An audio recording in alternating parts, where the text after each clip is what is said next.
사랑하는 추업제일교회 성도 여러분, 유튜브 시청자, 구독자 성도 여러분 반갑습니다. 김정빈 목사입니다. 간밤에도 평안히 잘 주무셨습니까? 오늘은 2026년 4월 15일 오늘 수요일 아침입니다. 오늘도 주 안에서 복된 날 되시기를 주의 이름으로 축원드립니다. 제가 기도하고 오늘의 말씀 묵상 시작합니다. 하나님 아버지 감사합니다. 어젯밤 간밤에도 지켜주시고 이렇게 좋은 날을 우리에게 허락하여 주시니 감사합니다.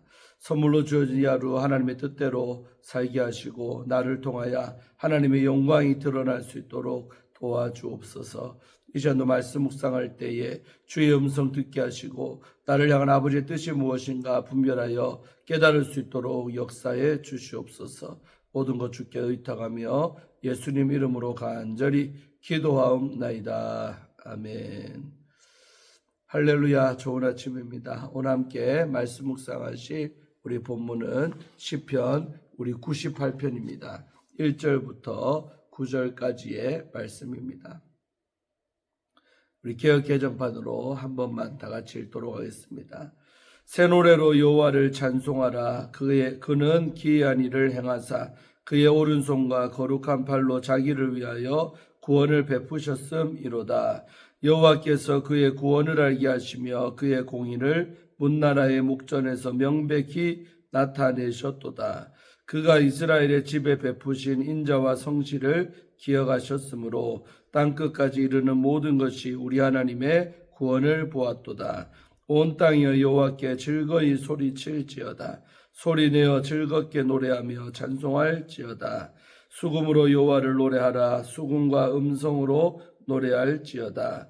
나팔과 호각 소리로 왕이신 여호와 앞에 즐겁게 소리칠지어다.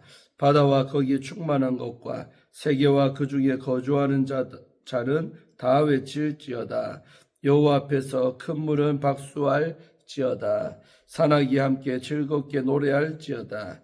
그가 땅을 심판하러 임하실 것이미로다.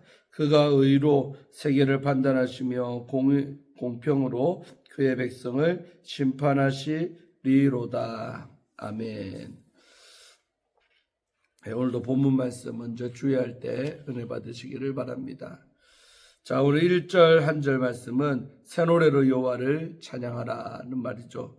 새 노래는 새로운 노래가 아니라 하나님이 새롭게 드러내시는 구원 역사에 대한 현재적인 응답을 의미합니다. 시인은 새 노래의 근거로 여호와께서 행하신 기이한 일들, 기이한 일들, 니플라우트를 들은데 이는 초월적이고 역사적인 개입을 가리키며 또 출애굽과 같은 우리 공동체의 정체성을 형성한 구원 사건들을 떠올리게 합니다.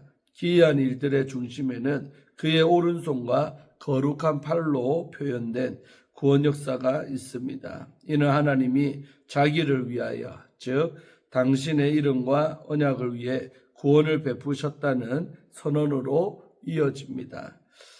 이처럼 1절은 하나님의 새로운 구원이 하나님의 자기 계시와 신실성의 표현임을 강조합니다. 하나님의 구원을 경험한 공동체의 올바른 반응은 새 노래, 즉 하나님을 높이는 것임을 선언합니다.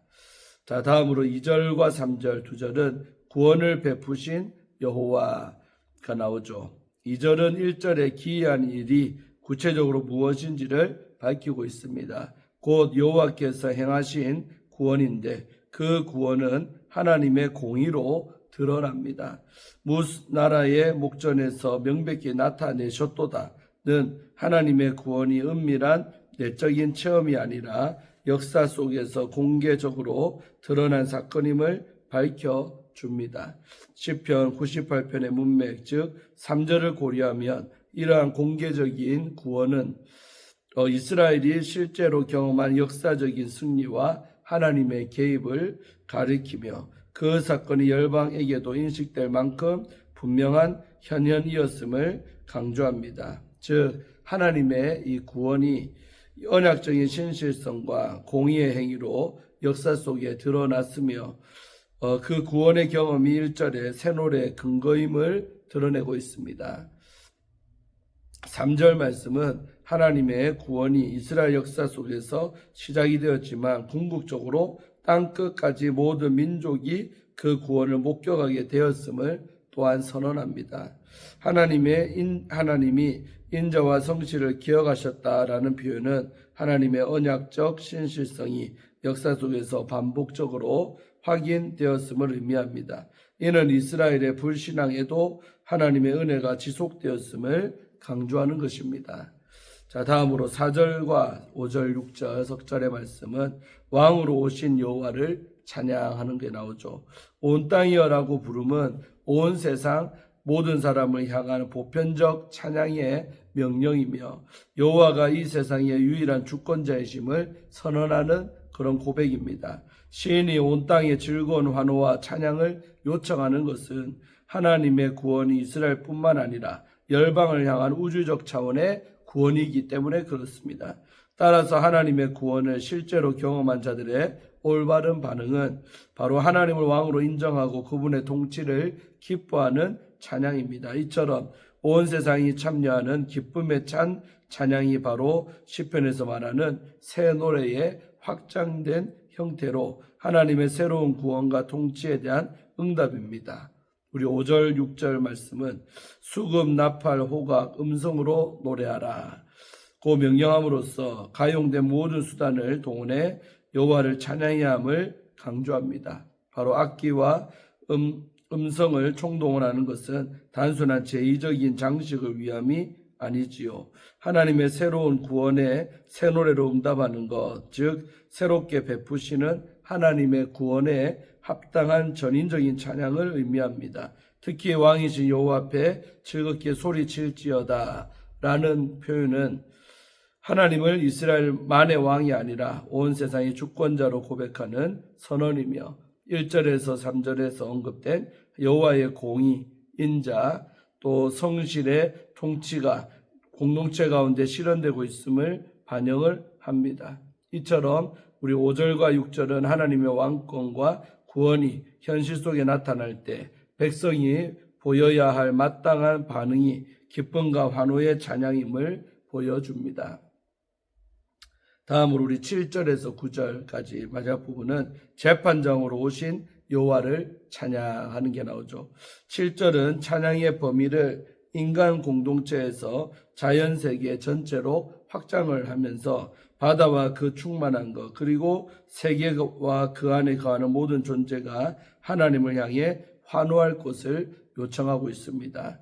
바다, 세계라는 구조로 게시된 자연의 영역은 우리 96편의 다소 산만한 나열 방식과 달리 물과 육지가 교차하는 체계적인 그런 우주적 배열을 보여줍니다. 그 중에 거주하는 자라는 표현은 인간뿐 아니라 모든 생물을 바로 가리키는 것으로 이해할 수가 있으며 이로써 피조세계 전체가 하나님의 통치와 임재를 기쁨으로 맞이하는 보편적 예배 공동체로 그려집니다.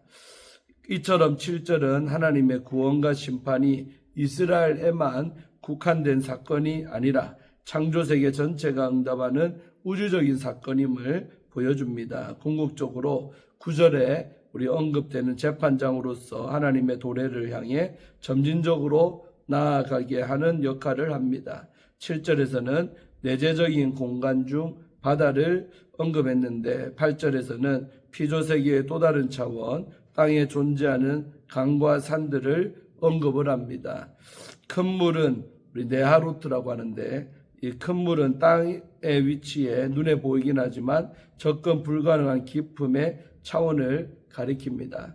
이는 창조 이전의 혼돈의 영역조차 하나님의 임재 앞에서 기쁨의 박수로 반응함을 바로 나타냅니다. 동시에 산악은 내재적인 공간이지만 동시에 창조세계에서 가장 높은 차원을 대표하는 그런 이미지로 신들의 거하는 영역 혹은 신적 현현이 이루어지는 장소로 이해되던 고대 근동의 상징 체계를 배경으로 할 때 본문은 높음의 세계 또한 하나님을 향해 노래하는 예배적 공간으로 변모함을 보여줍니다. 이와 같이 8절은 하나님의 통치가 단지 인간 세계나 가시적인 피조 세계에만 머무르지 않고 깊음과 높음이라는 초월적 차원 전체를 아우르는 절대적인 통치임을 드러내며 9절에서 선언될 하나님의 도래와 심판에 대한 우주적인 기대를 고조시킵니다.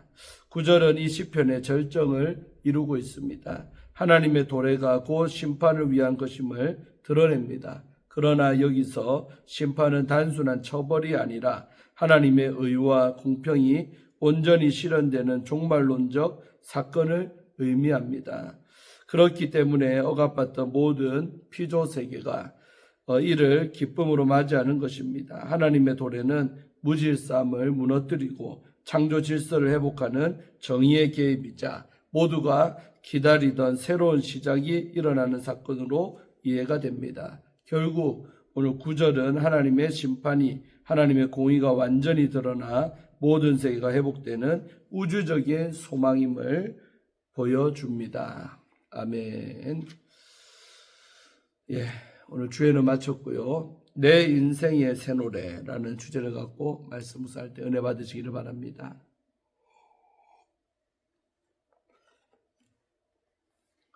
(1970년대에서) (80년대) 우리 장욱조 목사님, 유명한 우리 작곡가이기도 하죠. 장욱조 목사님은 우리 고목나무라는 노래로 최고의 인기를 누렸습니다. 그런데 그 후 일이 잘 풀리지 않았고 음반 제작에도 실패해서 큰 빚을 졌습니다. 그러던 중 아내의 권유로 교회를 다니기 시작했고 하나님의 자녀가 되었습니다.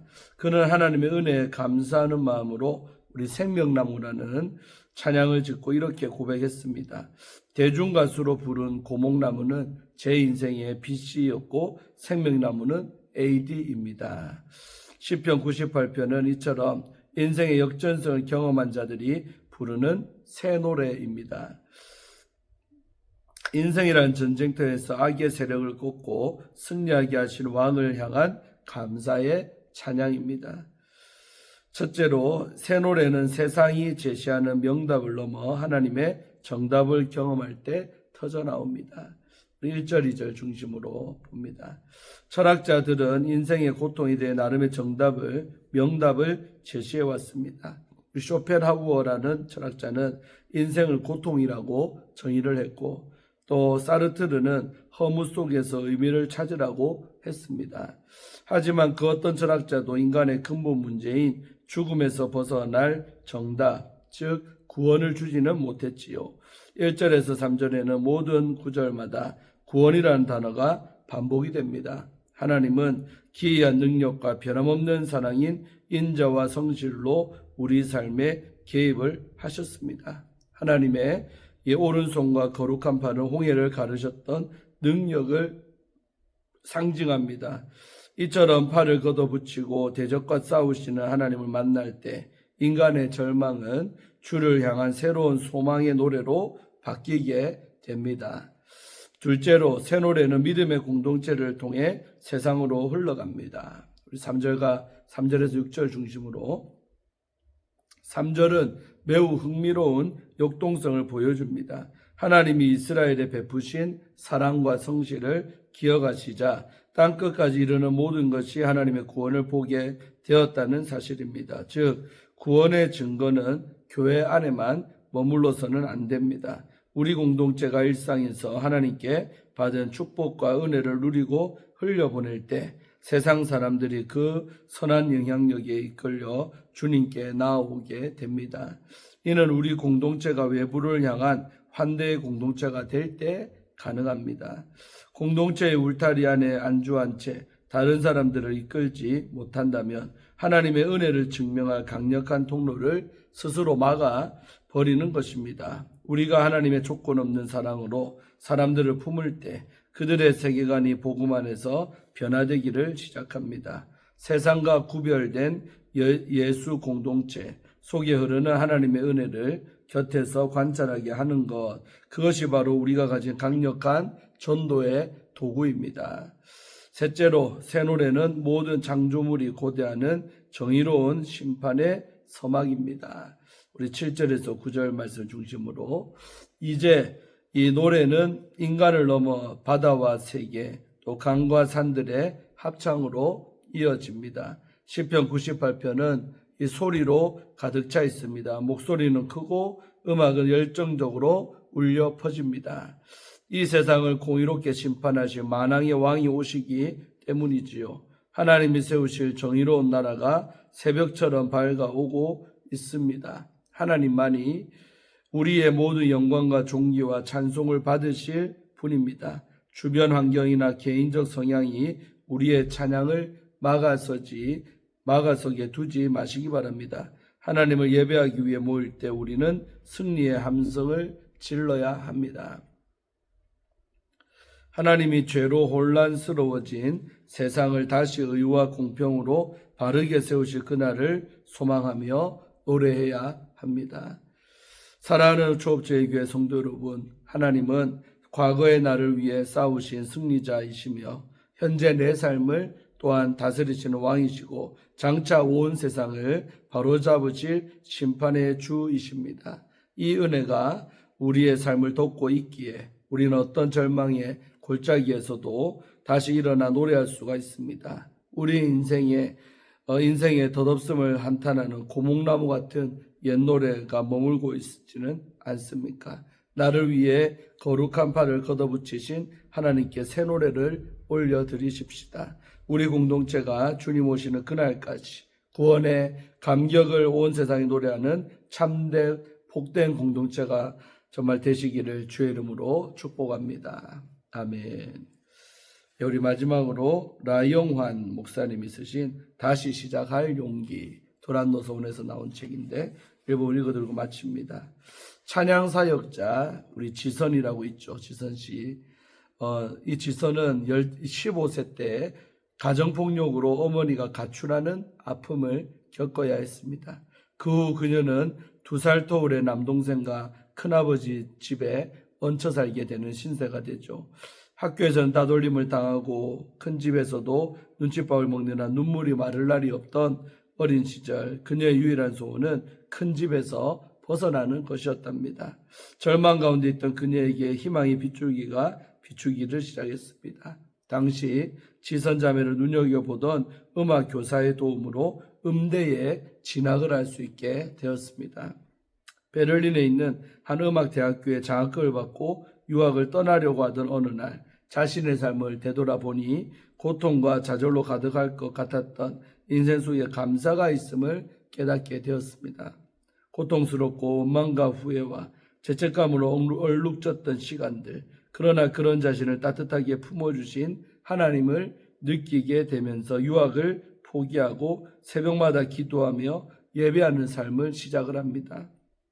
이후 대전 시립합창단 단원으로 활동하며 결혼 또 출산 등 평범한 행복을 누리던 어느 날 둘째 아이를 싣기는 사이 큰아이가 몸이 젖은 채로 젓가락을 콘센트에 꽂아 감전되는 사고가 일어납니다.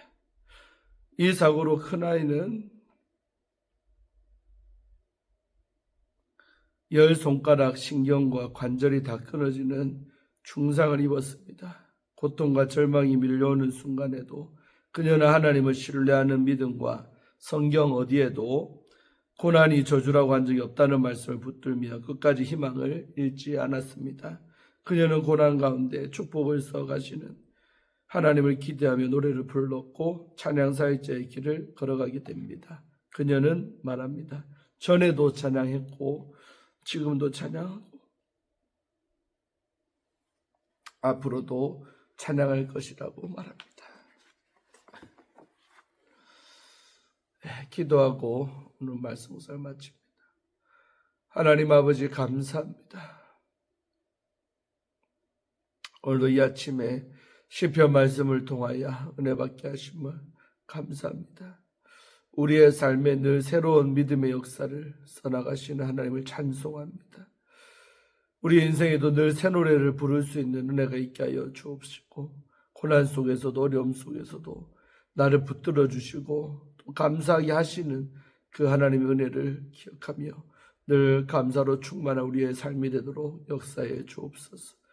오늘 마지막 글에 나오는 지선 씨의 삶의 간증처럼 참으로 인생에 참 여러 역경이 다가오지만 그럼에도 불구하고 과거에도 찬양했고 오늘도 나는 찬양하고 앞으로도 찬양할 것이다 라는 고백을 우리 모두가 다 할 수 있도록 주여 도와주시옵소서. 우리의 삶도 고통의 연속이 파도처럼 밀려온다 할지라도 찬양하는 것을 중지하지 아니하고 끊임없이 주의 이름을 높이며 나아가는 저희가 다 되게 하여 주옵소서. 감사드리며 오늘 하루 삶도 주께 모든 것을 의탁하며 예수님의 이름으로 간절히 기도하옵나이다. 아멘. 할렐루야. 좋은 하루 되시기를 바랍니다. 내일 아침에 뵙겠습니다. 샬롬.